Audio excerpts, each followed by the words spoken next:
Start with the Flint water crisis. The latest tests show that lead levels in the water are still high and do not meet federal regulations. Virginia Tech professor Mark Edwards presented his findings this week. Take a look. Flint is not yet meeting the 90th percentile lead action level, and for that reason, people have to continue using bottled water and filters until further notice.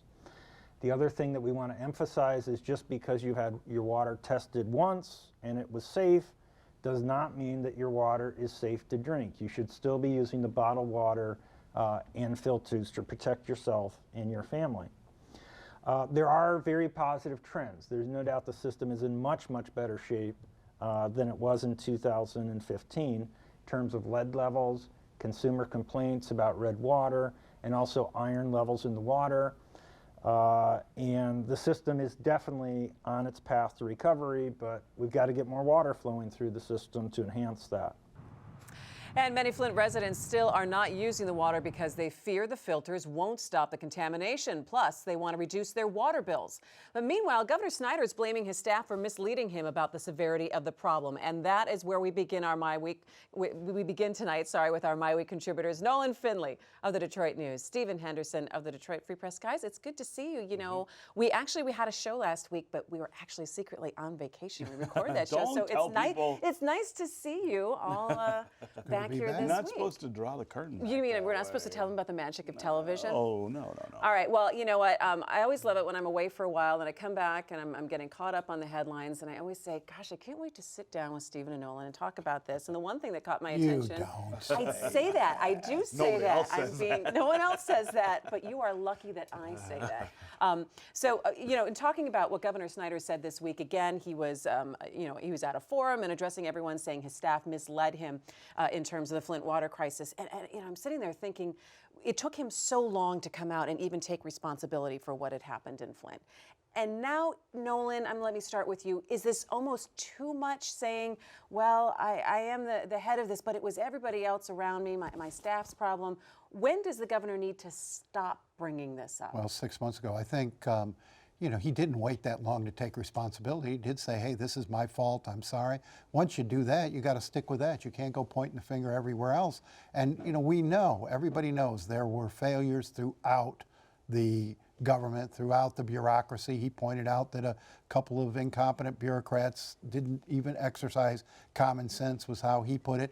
But still, it's beyond that time. People have made up their minds how they feel about the governor and his role in this.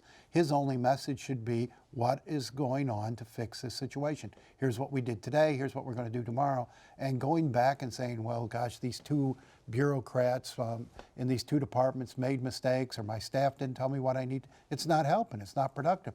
Once you say, I accept responsibility, you got to accept it and shut up. All right, do you agree? I actually do agree, and I think he should be focused on, here's what's going on going forward. I mean, he's got a supplemental ask for Flint that's still not through the legislature. They're holding it up. He should be out clobbering them in public, saying, you know, Republicans in the legislature, for some reason think we ought not pay to fix this. He ought to be going to Flint, I think, to face the people of Flint, which he really has not done yet. I mean, he needs to go and hold a community meeting and let people vent and tell him how they feel.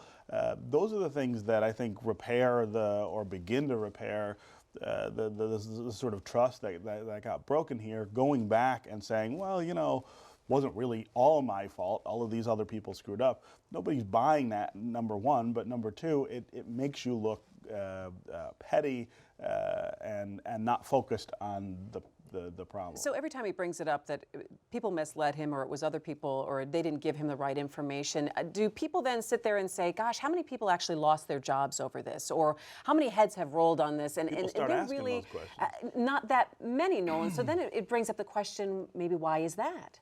Well, part of the reason is civil service. You know, in government, you can't just go in and fire people for making grossly incompetent decisions.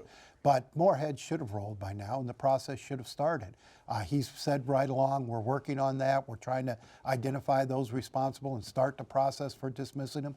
But at this point, I think 1 or 2, 3 people have been dismissed. If people made grossly incompetent decision, or if they engaged in cover-up, if they ignored evidence to make themselves look better or to avoid embarrassment, they should be gone.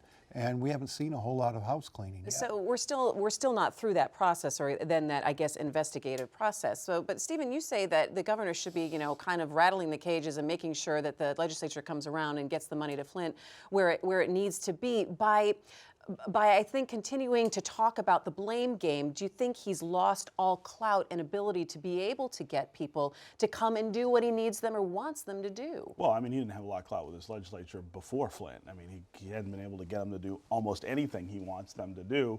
But here's an example of where the public is on his side.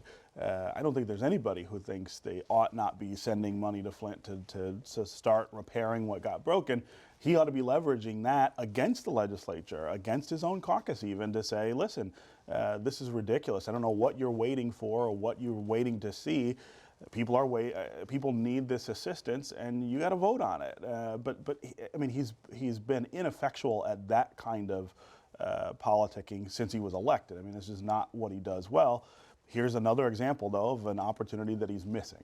So how can he take advantage of that opportunity, Nolan? Well, I mean, he should be playing a little more hardball with the legislature, but he's never done that. You remember during the whole roads funding debate, he kept signing their bills while they weren't passing his piece of legislation, and that's the power a governor has. He can hold up what they want until he gets what he wants, and he hasn't been very willing to do that. He hasn't been very confrontational with the legislature. Speaking about holding up, one thing that's a little puzzling to me is looking at the amount of money that the state has pledged to help Flint with their water bills. When we're talking about the lead levels in the water and the researchers, and they're saying, you know what, they need to get more water flowing through the system, actually. So they're asking people in Flint, run your water a little bit more so we can start to literally heal these pipes, I guess, and flush your toilets more. But people are hesitant to do that because they don't want their water bills to go up because they don't want to pay for it. We've talked about this supplemental $30 million that was passed and signed off on in February, but yet we're in April here now, mid-April,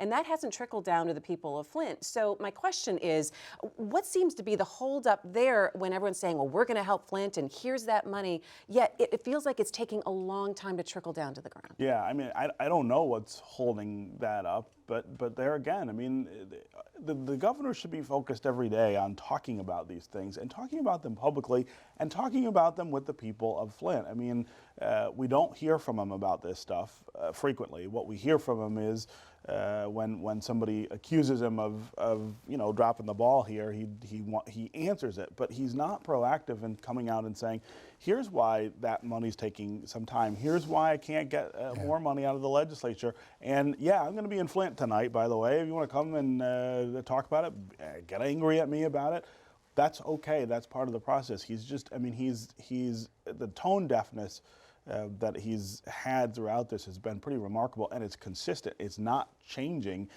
in a way that's going to help either fix the situation or help him politically. And meanwhile, Detroit Water and Sewage Department hit Flint and the rest of Genesee County with a 7% rate hike. I mean, these people can't use the water they're getting, and now they're going to have to pay more for it. I mean, it just defies common sense. Well, there also needs to be a little bit of coordination as well, because I know the city now has to execute in terms of the billing and making sure that people understand and how these credits are going to work. Is there some disconnect, though, still with the amount of people that the governor's office has on the ground here at Flint and working with the city government? Is there any still kind of friction there, or have they started to work together a little bit more than I think what we've seen? I don't know. I mean, this thing got involved in the timing of this was unfortunate because it came right up with the Michigan primary coming on. Everybody sort of drew political lines, and it got to be very much a political issue. And I thought the mayor and the governor, the new mayor and the governor, were working fairly well together until primary season came, and it all went to heck. So I don't know how well they're working together. The feds still haven't come through with significant amount of money. They're going to move the energy bill without that supplemental appropriation for Flint. So, I mean, I don't know if they could, if they had all this money, if they know quite yet what they even want to do with it. I mean, I don't know that they have a plan yet for fixing the pipes or Yeah, replacing them. the pipe replacement is a long-term thing that you can't just go digging up And that pipes. no one has totally agreed and on doing yet. it and talking about, you know, why and how to do that and where is a pretty important conversation. I'm not sure we've never done anything on that scale here in the state of Michigan, and it needs to be done. If we're doing it in Flint, you do it everywhere else too. I mean, lots of people have these lead service lines. We've dealt with them with treatment before, water treatment, and the idea of dealing with them by replacing the lines implicates a lot of other sort of logistical things that we haven't thought through. All right. Well, turning